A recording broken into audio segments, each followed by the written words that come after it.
Hello everyone, स्वागत है आप सभी बच्चों का इजी प्रेप पर। एक बार फिर से उम्मीद कर रहे हैं आप सभी बच्चों की तैयारी बहुत ही बेहतरीन चल रही होगी। डियर स्टूडेंट्स, कल आप सभी बच्चों का engineering physics and engineering chemistry का पेपर है। कुछ बच्चों का फिजिक्स का है, कुछ बच्चों का केमिस्ट्री का है और इसी तरीके से आगे भी पेपर्स आपके चलने वाले हैं। अब यहाँ पर एक सबसे बड़ा सवाल ये आता है कि सर, जब हमारे सामने पेपर होगा तो किस तरीके से उनके आंसर्स हमें लिखना है जिससे कि हमें मैक्सिमम मार्क्स मिल सके। तो ये दो तीन चीजें आज मैं इस वीडियो में आपको बताने वाला हूं जो पेपर से पहले आप लोगों को जानना बहुत ज्यादा जरूरी है। देखिए, सबसे पहले आपका जो एग्जाम पैटर्न है उसको आप अच्छे से समझ लीजिए। अगर हम एग्जाम पैटर्न की बात करें तो आपके एग्जाम के अंदर टोटल 1+8 यानी 9 क्वेश्चन आने वाले हैं, जिसके अंदर ये जो पहला क्वेश्चन आपका रहने वाला है ना, इसमें टोटल आपको 10 एमसीक्यू क्वेश्चंस मिलेंगे। ये जो 10 एमसीक्यू क्वेश्चंस है, इनमें से आपको सिर्फ 7 एमसीक्यू क्वेश्चन करने हैं। ध्यान रखिएगा, बहुत सी बार बच्चा ये होता है अपनी इच्छा से वो सोचता है 10 कर दूंगा, 10 में से कोई 7 तो सही होंगे ही होंगे ना। वो स्टार्टिंग के 7 चेक करेगा, इस वजह से आपको सिर्फ वही 7 करने हैं जो आपको आते हैं। क्लियर है? और हर एक एमसीक्यू जो है वो आपके पास में 2 नंबर का होगा, तो टोटल जो आपका ये पहला क्वेश्चन होगा ये 14 नंबर का होगा। उसके बाद अगर बात करें ये जो 8 क्वेश्चन है, इनमें से आपको कोई भी 4 क्वेश्चन करने हैं। ध्यान रखना, यहां पर जितने भी 8 क्वेश्चन होंगे उसमें हर एक क्वेश्चन के कुछ ना कुछ सब पार्ट होंगे। बहुत सी बार बच्चा क्या गलती करता है, मैं आपको समझाता हूं। जैसे मान लीजिए ये क्वेश्चन नंबर 2 है, इसके 2 पार्ट है, ए एंड बी। ऐसे ही आपके पास क्वेश्चन नंबर 3 है, 4 है, 5, 6, 7, 8 और 9। तो वो क्या करेगा, 2 का ए कर देगा, 3 का बी सॉल्व कर देगा, 4 का ए सॉल्व कर देगा, 5 का बी सॉल्व कर देगा, 6 का सी सॉल्व कर देगा। ऐसे करके हर एक क्वेश्चन का कोई ना कोई पार्ट जो है वो सॉल्व कर देगा और उसको ऐसा लगेगा शायद आधा आधा करके ये 8 क्वेश्चन को मैंने अटेम्प्ट किया तो इसको 4 मान लिया जाएगा। ऐसा नहीं होता है। आपको सिर्फ और सिर्फ 4 क्वेश्चन अटेम्प्ट करने। अगर आपने 2 नंबर क्वेश्चन को अटेम्प्ट किया है तो जितना आता है पूरा इसी को सॉल्व करना है। फिर अगर आपने 4 नंबर को अटेम्प्ट किया है, फिर आपने 6 नंबर को किया है, फिर आपने 7 नंबर को किया है, तो अब यही 4 क्वेश्चन आपको सॉल्व करने हैं। इसके अलावा इन 4 क्वेश्चन के बारे में कुछ भी नहीं लिखना है, ये चेक ही नहीं होंगे आपके। और अगर चेक करने वाले का थोड़ा सा भी दिमाग खराब हो तो उल्टा आपके उल्टी सीधी कॉपी और चेक कर देगा, अगर आपने 8 के 8 सॉल्व कर दिए तो। क्योंकि साफ साफ वहां पर मेंशन होता है कि आपको 5 क्वेश्चन करने होते हैं, जिसमें से पहला मैंडेटरी होता है और 8 में से कोई भी 4 क्वेश्चन आपको सॉल्व करना है। तो पहली बात का ध्यान तो आपको ये रखना है। दूसरी बात यह है कि जब आप पेपर को सॉल्व करेंगे तो पेपर के अंदर आपके पास में टोटल 4 तरह के क्वेश्चन आएंगे। नंबर 1 एमसीक्यू क्वेश्चन, उसके बाद में आएगा आपके पास में थ्योरी क्वेश्चन, उसके बाद में आपके पास में आएगा न्यूमेरिकल और एक आएगा आपके पास में डेरिवेशन। अब यहां पर किस क्वेश्चन का जवाब कैसे लिखना होता है जिससे आपको मैक्सिमम मार्क्स मिले उसको समझ लो। एमसीक्यू क्वेश्चन में तो आपको कुछ भी नहीं करना है, एबीसीडी में से जो भी आंसर हो वो मार्क करना है, उसमें आपको ज्यादा चर्चा करनी नहीं होती है। लेकिन थ्योरी, न्यूमेरिकल और डेरिवेशन, ये क्वेश्चंस हमारे पास में ऐसे होते हैं जहां पर बच्चे अक्सर ये सोचते हैं कि सर हमने पूरा सही किया था उसके बावजूद हमें मार्क्स नहीं मिला, उसका कारण क्या है, उस चीज को आप समझिए। जैसे आपके पास में कोई डेरिवेशन आया 7 नंबर का।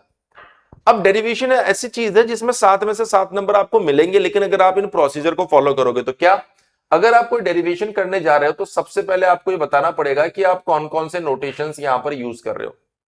नोटेशंस आपको समझाने पड़ेंगे कि आपने ए को क्या माना है, लैम्डा को क्या माना है, अल्फा को क्या माना है, वो नोटेशंस बताओ वहां पर।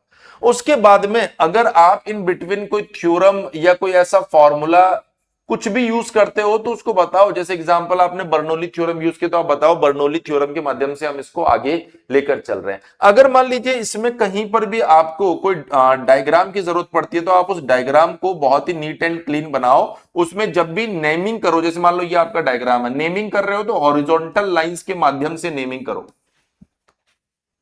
ऐसा नहीं कि आप आड़ी टेढ़े ऐसे फ्लावर की तरह कोई भी नेमिंग कर रहे हो।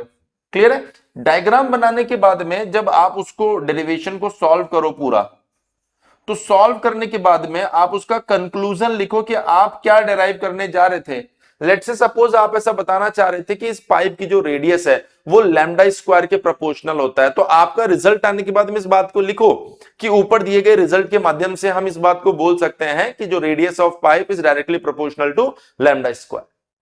इस कंक्लूजन को जैसे आप लिखेंगे ये इस बात को इंश्योर करेगा कि आपका क्वेश्चन जो है वो कंप्लीट हो चुका है और आपने बिल्कुल सही तरीके से उसको डिराइव किया है। तो ऐसी कंडीशन में 7 में से आपको 6.5 भी नहीं, पूरे 7 नंबर मिलेंगे। सेम कहानी आती है न्यूमेरिकल की। जब आप न्यूमेरिकल को सॉल्व करते हैं तो सबसे पहले जो गिवन डेटा है उसको लिखना होता है।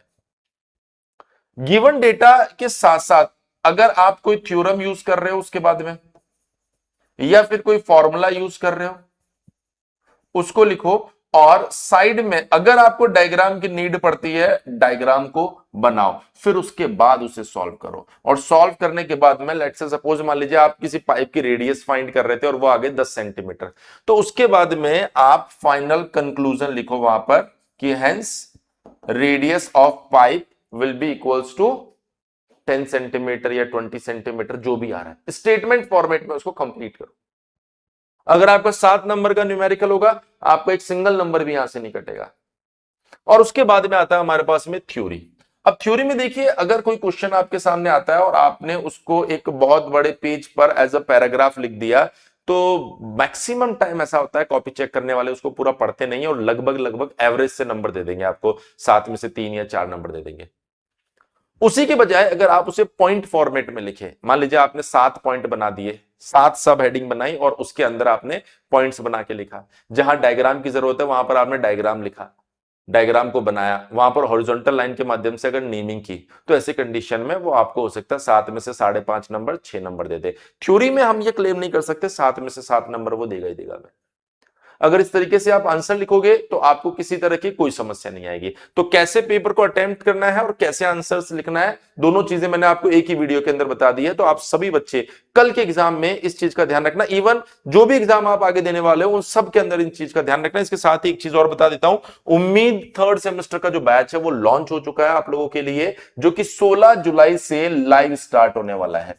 आपको पता होना चाहिए इस बैच के अंदर आपको dedicated live classes according to latest syllabus, recording of live classes, PDF notes, previous year question, और जो 15 जुलाई से पहले इस बैच में एनरोल करेगा उसको exam booster batch, VVI questions और एमसीक्यू प्रैक्टिस टेस्ट सीरीज बिल्कुल फ्री मिलने वाली है। साथ ही 15 जुलाई से पहले इस बैच को एनरोल करने वाले बच्चे को थर्ड सेमेस्टर का जो बैच है वो 2,999 की जगह 1,999 में मिलेगा, और थर्ड प्लस फोर्थ सेमेस्टर का जो बैच है वो 4,999 की जगह 3,500 रुपए में मिलने वाला है। अगर आप 6 सेमेस्टर तक कंप्लीट बैच लेते हैं तो ये आपको 9,999 की जगह मात्र 5,999 रुपए में पूरा बैच मिलने वाला है। करना क्या है, इसके लिए आपको इजी प्रेप एप्लीकेशन को डाउनलोड करना है, और अगर आपको किसी भी तरह की कोई भी दिक्कत आती है तो आप हमारे हेल्पलाइन नंबर 7014639318 के ऊपर कॉल कर लेना। मैं उम्मीद कर रहा हूं जो भी चीजें मैंने आप लोगों को बताई है उन चीजों को आप लोग ध्यान में रखेंगे और बहुत बढ़िया तरीके से एग्जाम करके आएंगे। थैंक यू सो मच, मिलते हैं आप सभी बच्चों से नेक्स्ट वीडियो में।